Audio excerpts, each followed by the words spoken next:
কাঞ্চির রাজা কর্ণাট জয় করতে গেলেন। তিনি হলেন জয়ী। চন্দনে, হাতির দাঁতে আর সোনামানিকে হাতি বোঝাই হলো। দেশে ফেরবার পথে বলেশ্বরীর মন্দির বলির রক্তে ভাসিয়ে দিয়ে রাজা পুজো দিলেন। পুজো দিয়ে ফিরে আসছেন, গায়ে রক্তবস্ত্র, গলায় জবার মালা, কপালে রক্তচন্দনের তিলক, সঙ্গে কেবল মন্ত্রী আর বিদূষক।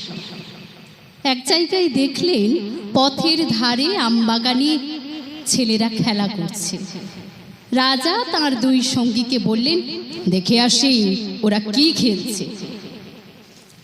ছেলেরা দুই সারি পুতুল সাজিয়ে যুদ্ধ খেলছে। রাজা জিজ্ঞাসা করলেন, কার সঙ্গে কার যুদ্ধ? তারা বললে, কাঞ্চিরের সঙ্গে কর্ণাটকের। রাজা আবার জিজ্ঞেস করলেন, কার জিত কার হার?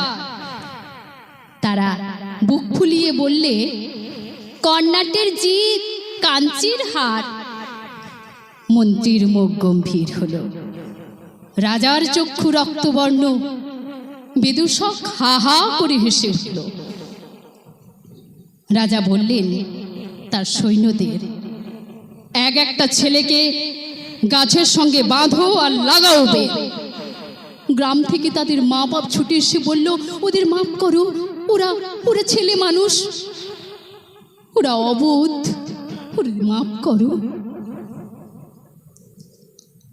রাজা সেনাপতিকে আবার বললে, একটা ছেলের সঙ্গে গাছের সঙ্গে বাঁধো আর লাগাও বের। এই বলে রাজা তার শিবিরে চলে গেলেন।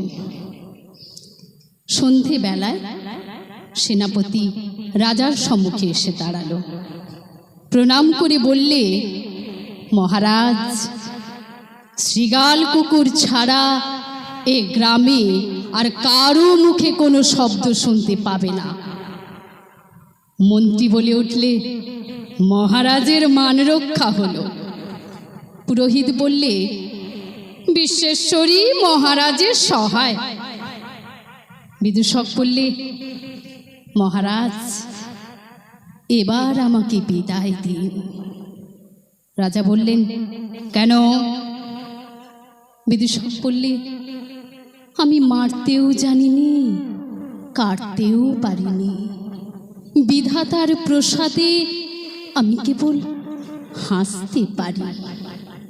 মহারাজের সভায় থাকলে আমি হাসতে ভুলে যাব। নমস্কার।